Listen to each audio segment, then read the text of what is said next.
नमस्कार, मी नीता सतीश धोबे, शिवसेना उद्धव बाळासाहेब ठाकरे या पक्षाची नगराध्यक्ष पदाची मी उमेदवार आहे.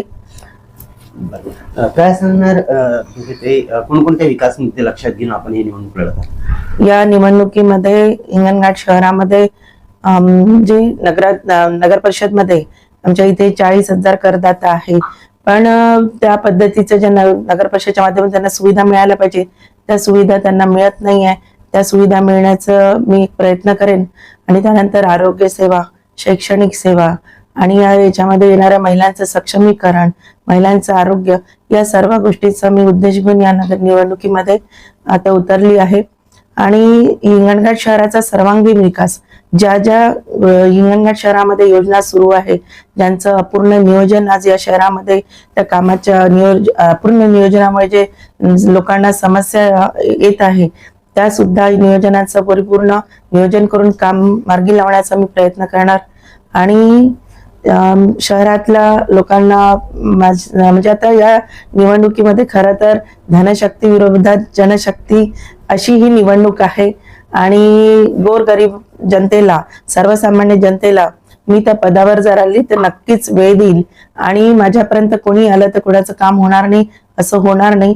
ज्या सुविधा त्यांना द्यायला पाहिजे, या वार्डातल्या म्हणजे नगराध्यक्ष पद म्हणजे संवैधानिक पद आहे आणि हिंगणघाट म्हणजे या शहराचा प्रथम नागरिक या दृष्टिकोनातून या हिंगणघाट शहरामध्ये जिथे जिथे समस्या राहील, जिथे कुठे दुर्घटना झाली, पूरग्रस्त स्थिती निर्माण झाली, त्यावेळेस एक महिला म्हणून, एक सक्षम महिला म्हणून मी त्या समस्यापर्यंत पोहोचण्याचा नक्कीच प्रयत्न करणार आणि ते माझं कर्तव्य असेल.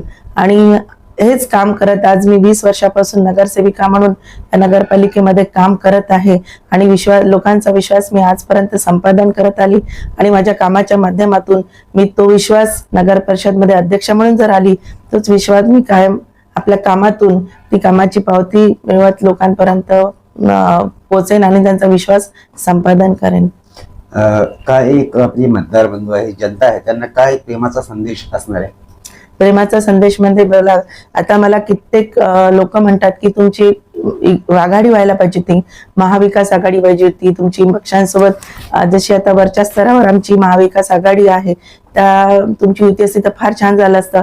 पण माझं एकच सांगणं आहे, कुठल्या पक्षासोबत आमची जरी युती नसेल पण माझी सर्वसामान्य लोकांसोबत आमची युती आहे आणि त्याच याच्यातून त्यांना विचार करायचा आहे की एक सर्वसामान्य महिला, काम करणारी महिला, आपले सर्वसामान्य कार्यकर्ता म्हणून आपण माझी एक नम्र विनंती राहील की माझी योग्य उमेदवारी म्हणून निवड कराल आणि मला ते निवडूनही देतील असा मला नक्की विश्वास आहे की मी या नगराध्यक्ष पदावर नक्कीच विजयी होईल माझा.